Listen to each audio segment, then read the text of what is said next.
3 से 5 दिन के बाद, ठीक है, और येलो एक्सुडेट इकट्ठा हो जाएगा, फिर बुरसा कैसा हो जाएगा, हेमोरेजिक हो जाएगा, ब्लैकिश ब्राउन कलर में हो जाएगा, हेमोराज दिखेंगे अलग अलग एरिया में बुरसा के।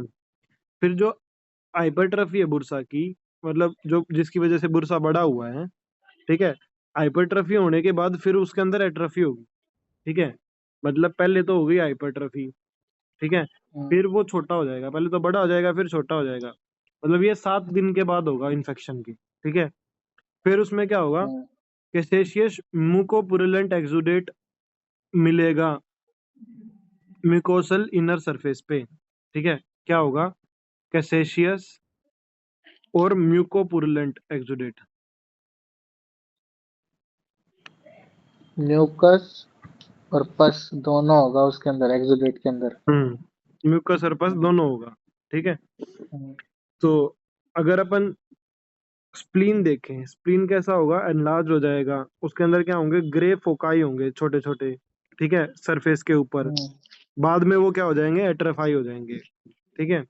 किडनी क्या करेगी, नेफ्रोसिस शो करेगी, ठीक है, किडनी स्वोलन होगी, मोटलेट होगी, मोटल्ड होगी, एनला नेफ्रोसिस क्या है करें? इन्फेक्शियस बुर्सल डिसीज, ठीक है, गुम्बोरो डिसीज भी बोलते हैं, हाईली कंटेजियस इन्फेक्शन होता है, बहुत जल्दी फैलता है, वायरल डिसीज होती है, यंग बर्ड्स में होती है, ठीक है, इम्यूनो सप्रेसिव होती है, मतलब इम्यूनिटी को सप्रेस करती है, मेनली किसको, ह्यूमरल इम्यूनिटी को सप्रेस करती है, ठीक है, बर्ड्स में होती है। इसके अंदर क्या होता है, लेजेंस बनते हैं किस पे, बुर्सा ऑफ फेब्रिकस पे, ठीक है, लेजेंस बनते हैं तो फिर क्या होता है, डिप्लीशन ऑफ बी लिम्फोसाइट्स होता है, ठीक है, जिसकी वजह से क्या होता है, बी लिम्फोसाइट्स डिप्लीट करते हैं। Deposition of urates in kidney, ठीक है, किडनी के अंदर यूरेट्स डिपॉजिट होते हैं यूरेटर में, और हीमोराजिक मायोसाइटिस, ठीक है। हिस्ट्री अगर देखें तो फर्स्ट आउटब्रेक गुम्बोरो एरिया में हुआ था यूएसए के 1962 में, जो कि किसके द्वारा रिपोर्ट किया गया था, कोस ग्रुप के द्वारा, ठीक है।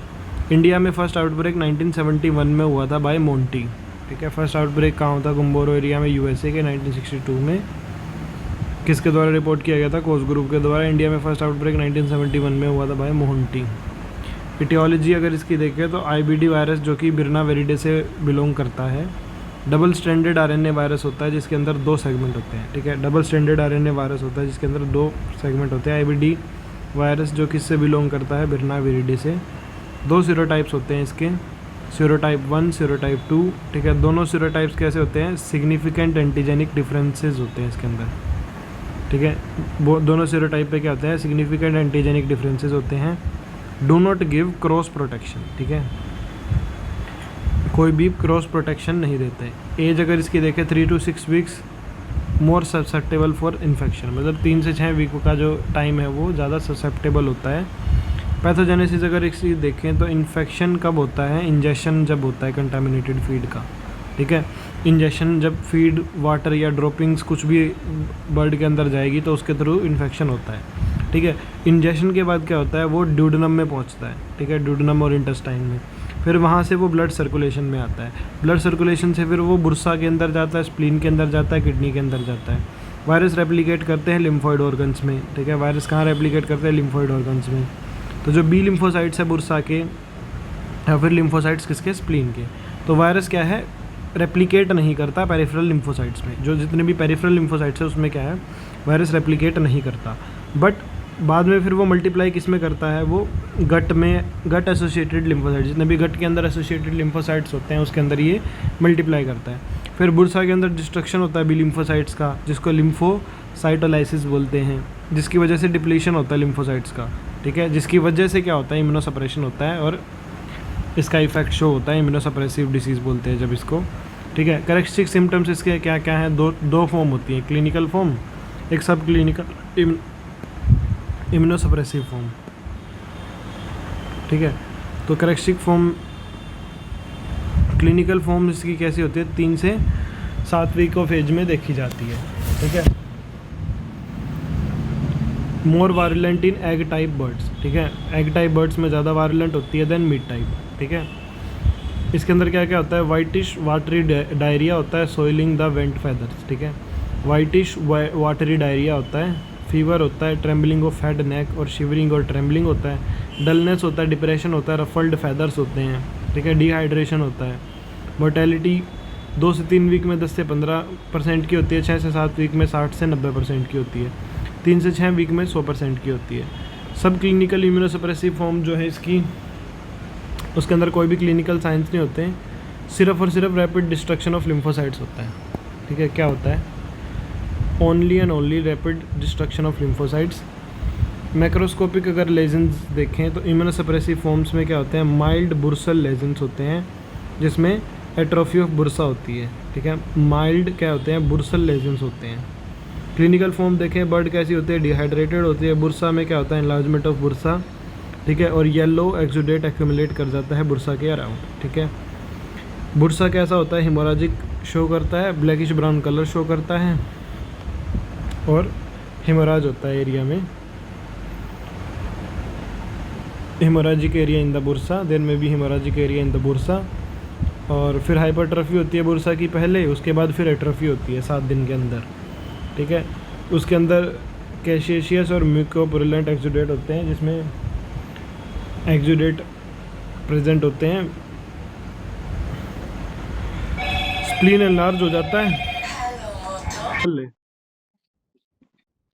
हेलो। खोल लिया खोल लिया। देख, स्प्लीन एनलार्ज हो जाता है, उसमें छोटे छोटे ग्रे फोकाई शो करता है, फिर वो बाद में एट्रोफाई हो जाते हैं। किडनी नेफ्रोसिस शो करती है, किडनी स्वोलन हो जाती है, मोटलेट हो जाती है, एनलार्ज हो जाती है। किस वजह से होती है? उसमें डिपोजिशन हो जाता है यूरेट्स का, ठीक है। यूरेटर्स कैसे हो जाते हैं? Prominent due to deposition of urates, ठीक है। यूरेटर क्या हो जाती है? प्रोमिनेंट हो जाती है, मतलब एज इन यूरेटर ढंग से दिखने लग जाता है। प्रोमिनेंट का मतलब ये है क्योंकि उसके अंदर यूरेट इकट्ठे हो जाते हैं, इस वजह से एनलार्ज हो जाती है। लीनियर और ecchymotic haemorrhages over breast and thigh muscle. Linear और इक्मोटिक हिमोराज शो करता है ब्रेस्ट के ऊपर और थाई मसल के ऊपर। हिमोराजेज होते हैं junction of PV and gizzard, थोड़ा उसका, ठीक है। लीनियर और इक्मोटिक हिमोराज होते हैं ब्रेस्ट के ऊपर, थाई मसल के ऊपर। हिमोराज होते हैं जंक्शन ऑफ पीवी और गिजार्ड, ठीक है, प्रोवेंट्रिकुलस है ना, पीवी और गिजार्ड के, ठीक है। फिर माइक्रोस्कोपिक लीजन अगर इसके देखें तो बुर्सा के अंदर लिम्फोसाइटोलाइसिस होती है, मतलब लिम्फोसाइट ब्रेक करती है, कमी डिप्लीशन हो जाता है। इनफिल्ट्रेशन ऑफ हेट्रोफिल्स होता है, depletion of lymphocytes in bursa, lymphocytes का डिप्लीशन बुर्सा में। Haemorrhages with accumulation of RBC in interfollicular stroma, ठीक है। हेमोरेजेस होता है एक्यूमुलेशन ऑफ आरबीसी होता है इंटरफोलिकुलर स्ट्रोमा में।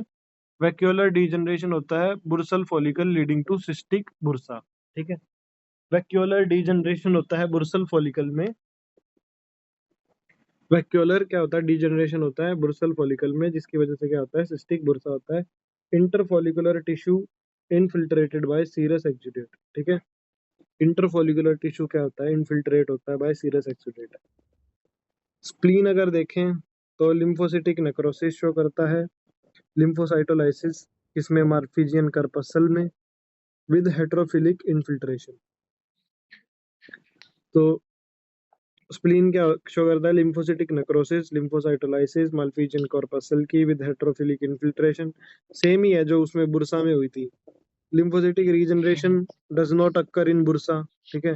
बस इसमें क्या होती है? लिम्फोसिटिक रीजनरेशन नहीं होती, but seen in thymus and spleen. Bursa में लिम्फोसिटिक रीजनरेशन नहीं होती, वो थाइमस और स्प्लीन में होती है। किडनी कैसी होती है? Eosinophilic cast in tubular lumen, ठीक है। इजनोफिलिक कास्ट होती है ट्यूबुलर ल्यूमन में। Necrosis and pyknosis and karyorrhexis of epithelium of PCT. तो जो पीसीटी का एपिथेलियम उसमें, पाइक्नोसिस क्या होता है? पाइक्नोसिस सर्च करे एक बार। तो नेक्रोसिस, नेक्रोसिस मतलब सेल नेक्रोस कर जाती है, और पाइक्नोसिस मतलब जो न्यूक्लियस कंडेंस कर जाता है, ठीक है। तो वो पीसीटी के एपिथेलियम में होता है, और इजनोफिलिक कास्ट शो करता है ट्यूबुलर ल्यूमन में, ठीक है। स्केलेटल मसल्स में क्या होता है? एडीमा होता है, कंजेशन होता है, हेमोराज होते हैं, मसल नेक्रोसिस होता है, हेट्रोफिलिक इन्फिल्ट्रेशन होता है, ठीक है। प्रोवेंट्रिकुलर पार्ट में एट जंक्शन ऑफ गिजार्ड क्या होता है, नेक्रोटिक और कंजस्टेड और इनफिल्ट्रेटेड विद हेट्रोफिल्स। प्रोवेंट्रिकुलर पार्ट जो है, जो कि किसके ऊपर है, जंक्शन ऑफ गिजार्ड पे, वहां पे नेक्रोसिस होता है, कंजेशन होता है, इनफिल्ट्रेशन होता है हेट्रोफिल्स का, ठीक है। स्केलेटल मसल्स में इडीमा होता है, कंजेशन होता है, हिमोराज होता है, मसल नेक्रोसिस होती है, हेट्रोफिलिक इन्फिल्ट्रेशन होती है। मतलब सब में हेट्रोफिलिक इन्फिल्ट्रेशन हो रही है, ठीक है, और हम्म लिम्फोसाइटोलाइसिस हो रही है। बस किडनी में इजनोफिल की कास्ट इकट्ठी हो जाती है, और पीसीटी का जो एपिथेलियम है उसमें पाइक्नोसिस और नेक्रोसिस हो जाती है, हम्म ठीक है। तो अभी डायग्नोसिस अगर इसका देखें, ठीक है, तो पहले तो सभी में इयोसिनोफिलिक इन्फिल्ट्रेशन लिख दो, बाकी इस्नोफिलिक नहीं, किडनी में एट्रोफिल एट्रोफिल। एट्रोफिलिक। सब में एट्रोफिलिक इन्फिल्ट्रेशन है। हम्म हम्म इस्नोफिलिक सिर्फ इसमें है, किडनी में। उसमें इस्नोफिलिक कास्ट, जो जो ल्यूमन है ना, उसके अंदर इस्नोफिलिक कास्ट इकट्ठी हो जाएंगी। हम्म डायग्नोसिस इसका क्या है, एक तो सैंपल कलेक्ट कर लो, ठीक है। बुरसा और hmm spleen in 50% glycerin saline for isolation, ठीक है। बुरसा और स्प्लीन में, जो बुरसा है और किडनी है, उसमें क्या है, 10% फॉर्मेलिन डाल के, मतलब ये सैंपल कलेक्शन के मीडियम, भाई किस किस मीडियम में कर सकते हैं। बुरसा और स्प्लीन को हम्म तो डालो 50% ग्लिसरीन सलाइन सॉल्यूशन में, बुरसा और किडनी को 10% फॉर्मेलिन में। Isolation of EE, that is death of embryo in 3 4 5 days, ठीक है। ईई क्या होता है, दे रहा नहीं यार। मतलब शायद कुछ इफेक्टेड एरिया, शायद कुछ ऐसा कुछ होता होगा, मतलब। हम्म उसके बाद एलिसा कर लो, जिसमें monitoring of antibodies in the flock, antibodies को मॉनिटर करो, वीएन टेस्ट कर, डिफरेंशियल डायग्नोसिस कर सकते हो, या फिर और क्रेटोटॉक्सिकोसिस, और क्रेटोक्सिकोसिस। तो यही सब है इसके अंदर, डायग्नोसिस के अंदर। ये तो वही बेसिक सब कैसे में लिखने, सैंपल आई, एलिसा, डिफरेंशियल डायग्नोसिस, वैसे वैसे। तो ये अपना हो हम्म गया आईबीडी। हम्म ये अगला कौन सा करना है?